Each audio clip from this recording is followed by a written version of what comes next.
Good evening, good evening. You know, I must congratulate Mr. Vineet Jain and his team for giving me the easiest job on the earth. The job is so easy because the three panelists, all three of them are so distinguished, so eminent in their own world, in their own fields, that I think we all will benefit a lot from their advice. You know, typically a moderator kicks off the session by trying to achieve what I call the end goal, and where the limited time that is available, you try and define where you want to be. I did exactly that. I went around the audience, I went around externally with the people, and I said, listen, I am the first time in my life I'm sitting with a Nobel laureate. First time in my life.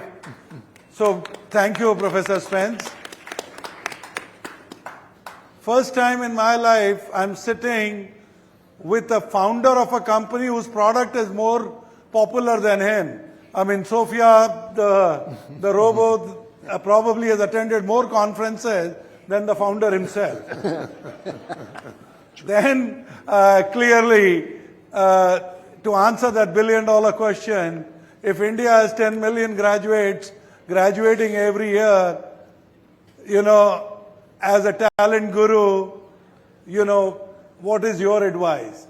So I just went around.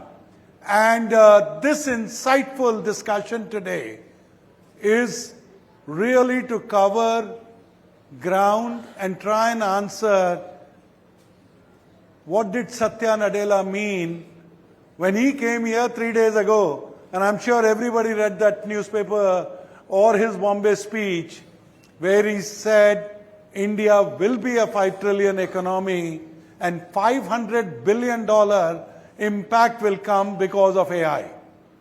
So when Satya puts numbers, and when I look at the Nobel laureate Professor Spence, I know who is going to answer.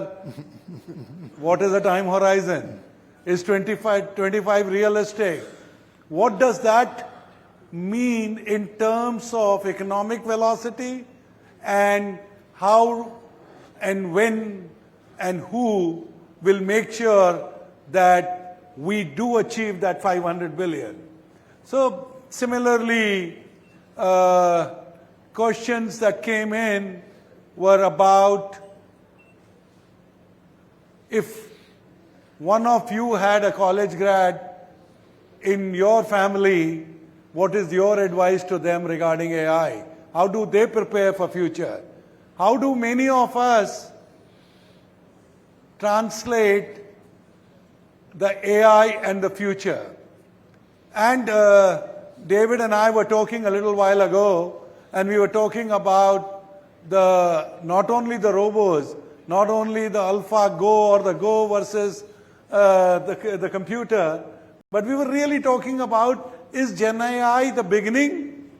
Is Gen AI going to transform itself? So there is a lot that we can talk.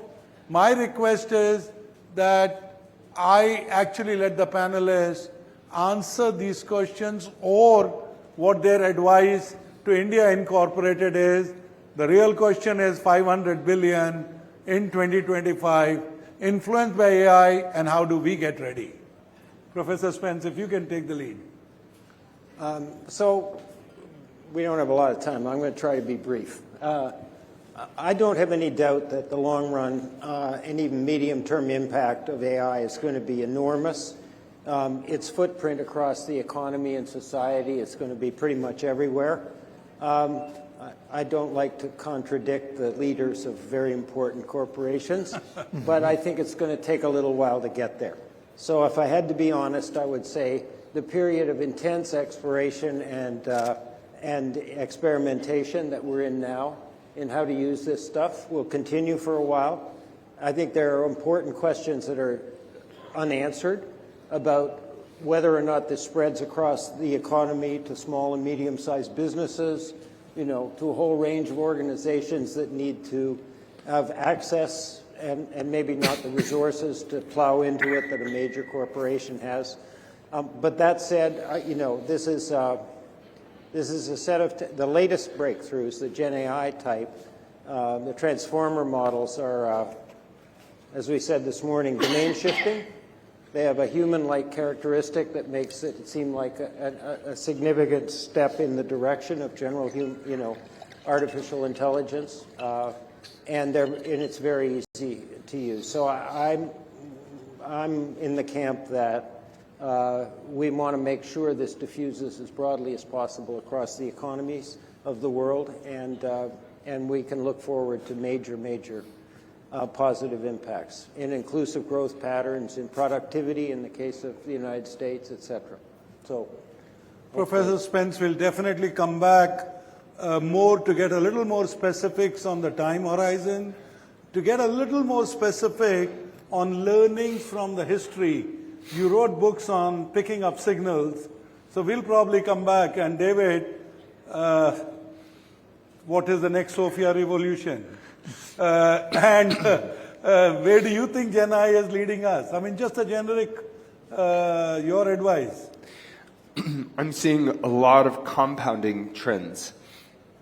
And so the improvements in computing, parallel processing, AI-specific computing infrastructure, and trained models that are now facilitating the development of new kinds of AI faster than ever before are allowing a kind of experimentation in fields of AI, specifically with a quest towards AI that can reprogram itself, that has some kind of foundation motives, which is quite different from simply responding to prompts.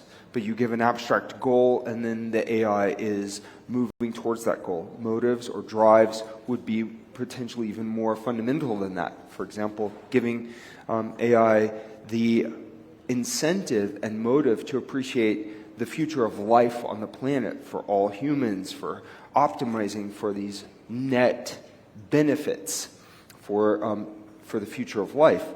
That does not exist yet, but we now have tools and we're moving in this direction. We can definitely expect to see massive advances in generalizing artificial intelligence and generalizing robots. I see robots as an interface, not the end. In fact, robots are only as valuable as the software that can drive them and the uses that they have in society. So Sophia is designed to be very human-like. And I think humanizing AI has a lot of benefits because that allows AI to speak our language and connect with us emotionally. So we have new aspects to Sophia's platform that improve the aesthetics, that make her more effectively lovable, that give her more of the appearance or illusion of life, and generalize her physically so she can do lately far more tasks with her hands and arms and her body, more degrees of freedom, more sensors. The goal is to create a general robotics platform. There are many companies that are doing this, including Tesla and Figure and many others out there.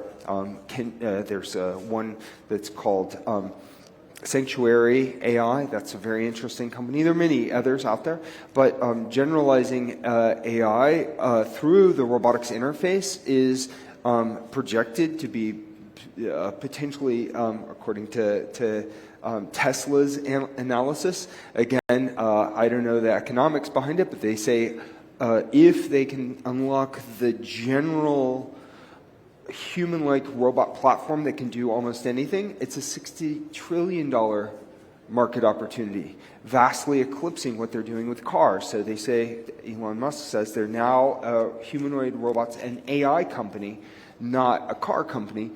And I think that's a signal, that is a true signal of things to come. However, those robots, all the ones that I gave examples of, except for what we do, don't have a human-like face, they don't have a human-like social presence, they don't connect with the human spirit. If we're creating general AI that might be sentient and autonomous, don't we want it to understand us, to grow up among humans, to have a kind of bond and relationship with humanity? This is what I think is important about making robots more human-like, and discovering how humans can be our best. How can we actualize to our potential? How can AI help us do that? I don't think it is by dehumanizing the machines or dehumanizing the humans. I think it's more about reinvigorating that exploration of what is our best humanity. What do we want to be in the future? So clearly, David has reestablished AI will make humans better, and humans will make AI better, and if it leads to some beautiful products like Sophia, that is a good end product. And since we are talking about HR, we're talking about talent, we're talking about future of jobs. I mean, I'm really delighted that we have Marc on our panel. Marc, you have probably answered this question. You probably love AI, or you know that HR loves AI. What is your advice to all of us? Yeah, I would suggest if you're going to hit that 500 billion number, it's going to be done through the productivity and efficiency of the workforce, and so AI needs to directly contribute to that. Now, here's the challenge. We already have a lot of information about how to drive productivity and efficiency, yet we do not implement it. So what's the incremental benefit that AI is going to provide that's going to actually tell that manager, here's how you should coach that individual? It's going to help in the hiring decision so we don't have waste in hiring the wrong people. So a lot of the challenge with any piece of technology when you talk about human beings is we already know a lot about the human being operating system. We know about human psychology, why we work, how hard we work when we don't work. We don't know all the answers, but we know a lot of them. We just apply them very poorly in the workplace. And so if you're going to get to that 500 billion, part of it means how is AI going to help managers to manage better? And ideally that's probably two things. One is decision support, meaning I get a text that outlines what I need to do today in terms of managing my people. It might say if David's on my team, David's working on project X, he has this personality type, he needs this type of reward, interact with him in exactly this way. Here's exactly what you need to say to David today to make sure that he's engaged and you feel comfortable. That level of decision support, I think, would be amazingly helpful because what AI can do is synthesize the volume of information that we have about a human and say, you're probably going to optimize them by managing them in this way. So I've been waiting many years to see that. I'm hoping AI can do that for us. It also means, though, that you don't have garbage information. So that's the other challenge. There's a lot of dirty data out there. How do we make sure that data is clean enough that we're using it properly? And then I also think in terms of selection. Again, we already know a lot about how to select people appropriately for roles. If we could consolidate all the information we have about people from cognitive, personality-based, experience-based preferences, we could probably do a far better job matching people and jobs so we don't place the wrong people in the wrong roles and we hopefully juice engagement across the group. So I am optimistic but not a fanatic around AI. I think like many other technology elements, it's in its bubble right now, and we'll get down to a hard reality hopefully in the next couple of years. Okay, go ahead, Professor. I completely agree with what Marc said. David said, you know, the AIs generally at this point respond to prompts, questions. They're very good at it. But this is just one anecdote. James Manika at Google told me Bard, which is now Gemini, was kind of given a couple of prompts in a language it hadn't been exposed to, namely Bengali. And then they went away. This is near the end of the development process. They went away and they came back and Bard had mastered Bengali completely on its own. So these things even now produce occasionally surprising elements of initiative. The other thing I would say about what Marc was talking about is there are now studies of initial studies of productivity impacts. And they're very impressive. Eric Nelson at Stanford studied this is a real operation. It's customer service in the tech area. And they trained the AI on thousands of hours of recorded customer service, customer interactions.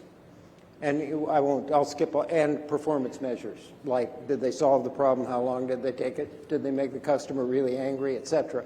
Some emotional stuff. The productivity impact immediately when they deployed it was 15%.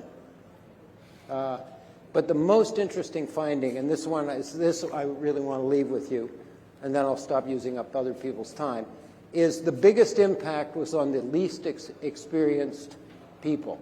That is, what the AI did is deliver what the most experienced customer service people did in a form that was digestible and essentially collapsed the difference. We've started to call this the leveling up effect. And it has very high inclusive properties as well as very big productivity effects. So I think we're going to see more of that when we start to see more deployments. I know we can go on, but I do have a question for Professor Spence. He had two famous students. He probably had many famous students. But the one that I read was Bill Gates and Steve Ballmer. What are the difference between the two? They both didn't come to class. So I let two undergraduates at Harvard into the graduate theory course in economics, the PhD course, based on stellar economic their performance. They were in the division of applied sciences, which was Harvard's version of engineering at the time. Then I didn't see them until the end. And they showed up and wrote the exam and got an A in the course. So I had Ballmer and Gates in the class, and it's a bit of a fake. But Bill would agree that he was in the class before he left Harvard to found Microsoft without getting his degree. So, I'm sure, David, you've been asked this question because your demonstration of putting robots human-like effectively means is that the closest AI and humanization getting together, what are the dangers to the society? I mean, is there something that we all should be aware of? I mean, you see movies about these robots taking a life of their own. I mean, is there anything that we should be worried about? Well, I would be more worried about inhuman AI.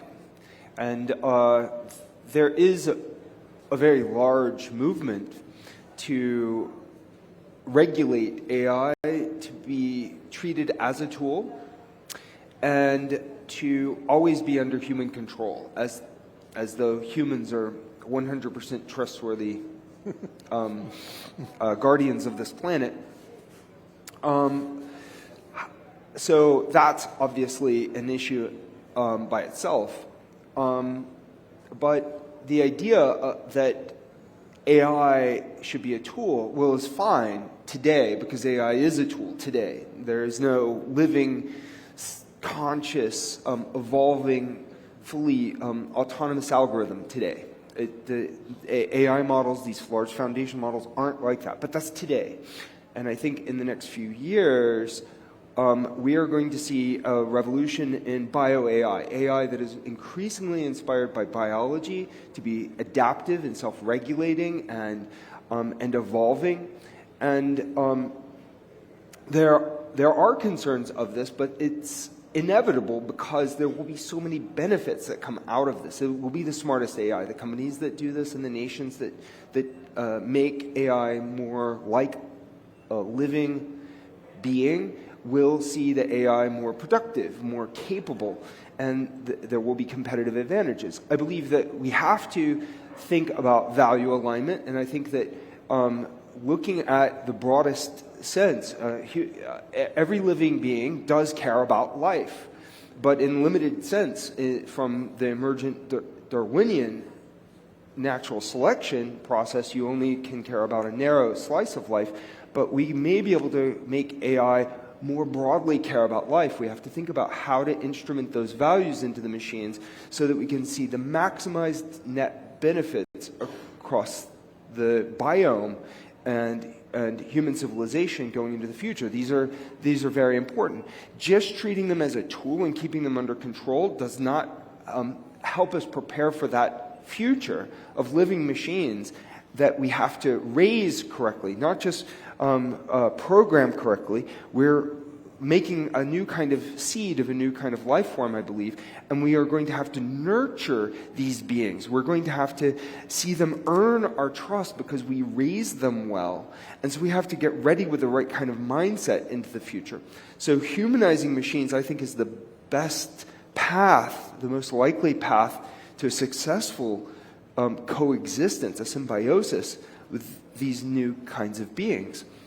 Which sounds very sci-fi, but we have to really look ahead. We have to use our imagination. Again, Mark, if you heard Prime Minister Modi yesterday, he spoke very eloquently about nation's ambition, both digital and in physical transformation. And on one end, as I said, if you were to view India as a corporate, and if you view Mr. Modi as a corporate CEO, how would you, give your advice regarding investment in talent to meet some of the new opportunities or the new challenges? Is it deep bench versus deep tech, or is it deep bench and deep tech working together? Well, I think it has to be the latter by definition. I think I've been coming to India for 20 plus years. When I first came here in the early 2000s, I actually wrote an article called Why India Does Talent Management Better Than Other Countries. So even 20 years ago, there was an inherent belief system, inherent process that said growing people is important. Part of that, I think, just came out of the education system. This is an important thing to do. What I would say in many ways is keep going, be disciplined in the talent building process. We know how to grow better talent faster. So if you're going to be investing, make sure you know which skills, you grow them as quickly as possible, and you apply them in the right ways. There's no magic to doing that. It is really a question of disciplined execution of what we know around how to build great talent. I know the time is up, but interesting discussion. We could have continued, but I can only say thank you to my panelists. Thank you for showing us the way. And Professor Spence, I love it when you say 500 billion is challenging, and my favorite line is challenge accepted. Thank you. Thank you so much.